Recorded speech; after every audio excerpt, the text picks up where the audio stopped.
Tudo bom, gente? Vamos começar essa semana um bloco de unidades que trata dos modais ou verbos modais, tá?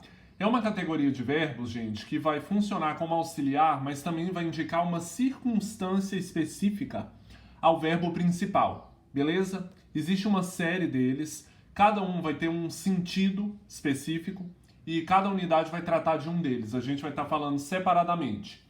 Existem vários aspectos desses verbos modais e nem todos vão ser cobertos nessas unidades. Lembrando, essa é a primeira de uma coleção de 3 gramáticas, essa é a básica. Então, por questões do conteúdo ser básico, nós vamos nos ater ao que está sendo proposto nessas unidades sobre os verbos modais, porque senão a gente vai se estender demais e precisaria de mais recurso, mais tempo e mais material para exemplificar outros aspectos de uso desses verbos modais, ou simplesmente modais, tá bom? Que em inglês a gente chama de modals. O primeiro deles que a gente vai ver nessa unidade, unidade 30, é o might. Vamos começar então.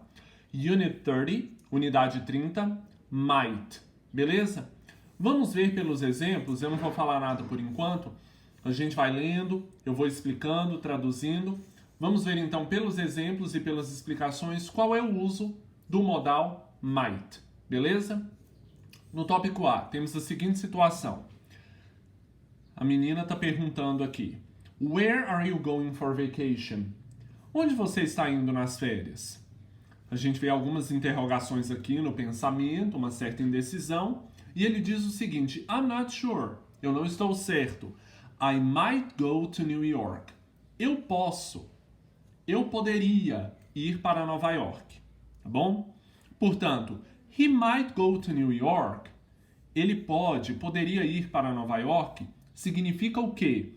It is possible that he will go to New York. É possível que ele vá para Nova York. Existe uma possibilidade. Segundo exemplo, it might rain. Pode chover, poderia chover. A gente vê o céu escuro, não é certo que chova, a jogar pelo uso do might, mas existe a possibilidade, tá certo? Então, baseado nessa possibilidade, existe esse enunciado produzido por essa falante. O que nós temos? It might rain. Poderia chover, significando it is possible that it will rain. É possível que vá chover, é possível que choverá. É certo? Não, mas existe a possibilidade. Portanto, might é o primeiro dos verbos modais que a gente vai estudar e ele indica possibilidade, tá certo? Ele vai ter esse sentido, indicar possibilidade. Continuando então. Em termos estruturais, o que a gente tem? Ora, nas frases a gente vai ter o sujeito, might mais verbo na forma básica, o verbo principal, sem alteração nenhuma. Exemplos: might go, poderia ir.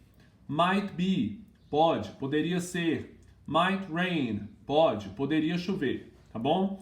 Portanto, na frase afirmativa, sujeito, might, no caso da negativa, might not, e aí vem o verbo principal, beleza? Por exemplo, I might be, eu poderia ser, estar. We might not go, nós não poderíamos ir. E por aí vai para cada sujeito, beleza? Vamos continuar então. I might significa it is possible that I will, ou seja, eu poderia, significando é possível que eu, e aí uma determinada ação no futuro. Exemplos: I might go to the movies tonight. Ou seja, it is possible that I will go. Eu poderia ir ao cinema hoje à noite. Ou seja, é possível que eu vá, que eu irei. Um exemplo de diálogo: When is Kenya going to call you? Quando a Kenya vai te ligar? I don't know. Eu não sei. She might call this afternoon. Ela poderia ligar esta tarde. Take an umbrella with you. Leve um guarda-chuva com você. It might rain. Poderia chover. Buy a lottery ticket. Compra um bilhete da loteria. You might be lucky. Você pode estar com sorte. Ou seja, perhaps you will be lucky. Talvez você estará com sorte. Então, frisando novamente, a ideia do might é de indicar possibilidade. Continuando. Are you going out tonight? Você está saindo ou vai sair hoje à noite? I might. Eu poderia, eu posso. Ou seja, existe a possibilidade, não é certeza. I might go out. Eu posso, poderia sair.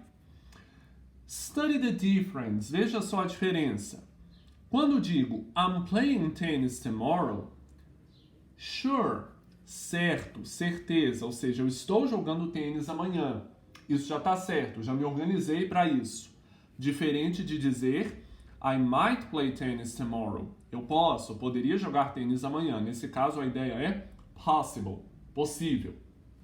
Segundo exemplo. Kenya is going to call later. Kenya vai ligar mais tarde. Sure, ou seja, certo, isso é fato. Agora, ao dizer Kenya might call later, Kenya poderia ligar mais tarde, a gente está enfatizando a possibilidade e não certeza, tá bom? Pessoal, eu quero chamar a atenção para um fato. Existem vários modais ou verbos modais. O primeiro que a gente está vendo é o might. Temos might, may, can, could, should, tá bom? E ainda variações e expressões. A respeito da possibilidade, cada um desses modais tem um grau de certeza quanto à possibilidade de que alguma coisa aconteça. Vamos dizer, quase 100% de certeza, 50% de certeza ou 20%, uma certeza muito baixa. Entretanto, nós não vamos explorar isso nessas unidades, ou pelo menos não nessa. Não é propósito, por enquanto, na gramática básica, a gente especificar qual dos modais deve ser usado para cada nível de certeza ou de possibilidade ou não que o falante tem. Por hora, qual o objetivo aqui? A gente vê o sentido geral do uso de cada um desses verbos modais, tá bom? Então vamos continuar. Vamos falar da negativa. The negative is might not. A negativa de might é might not. Não tem contração, tá bom? Vamos ver. I might not go to work tomorrow. Eu posso não ir. Eu poderia não ir para o trabalho ou trabalhar amanhã. Ou seja, it is possible that I will not go. É possível que eu não vá, que eu não irei. Sonia might not come to the party. Sônia pode não vir, poderia não vir para a festa. Ou seja, it is possible that she will not come. É possível que ela não virá. Tá?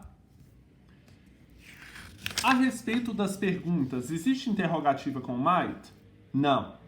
Nesse caso, a gente vai usar o may para as perguntas indicando possibilidade, porque não existe frase interrogativa com might. O substituto, nesse caso, vai ser o may, quando usado no mesmo sentido.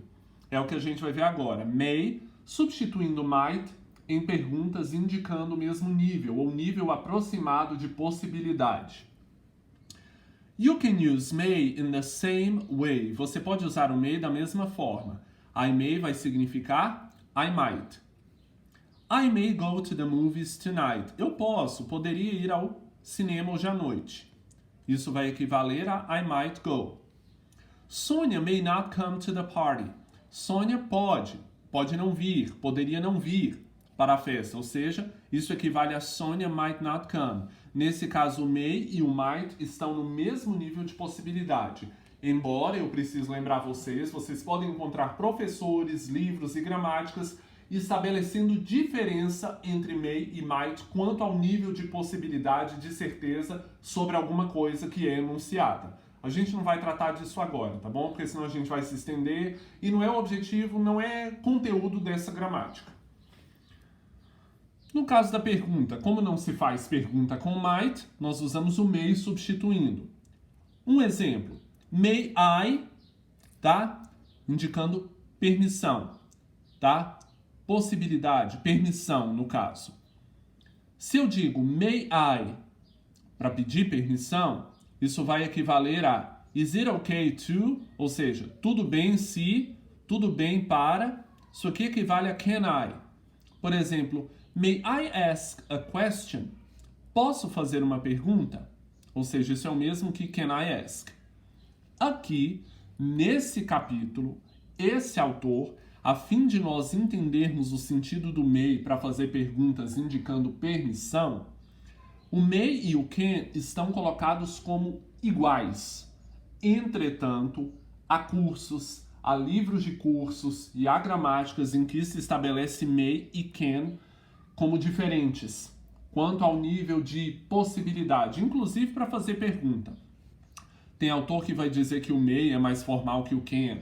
Como falei, isso não é nosso objetivo agora. O objetivo é entender o uso geral desses modais. Quanto a essas particularidades, muito provavelmente na gramática intermediária a gente já trabalha isso. May I sit here? Posso me sentar aqui? Sure.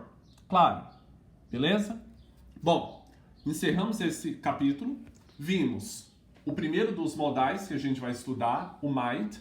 A gente vê que, como eu falei, e a gente vai ver ao longo dos demais, os modais eles vão conferir ao verbo principal uma certa dimensão, uma circunstância específica. Não necessariamente esses verbos configuram um tempo verbal, tá bom? Não, a ideia não é essa.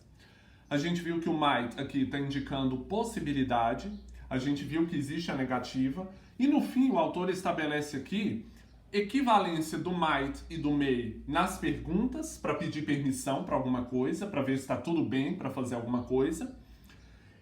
E é isso, tá bom?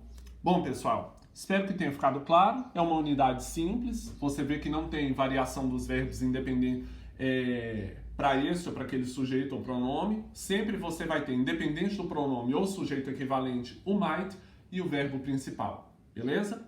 Espero que tenha ficado claro. Vamos fazer os exercícios e até a unidade 31.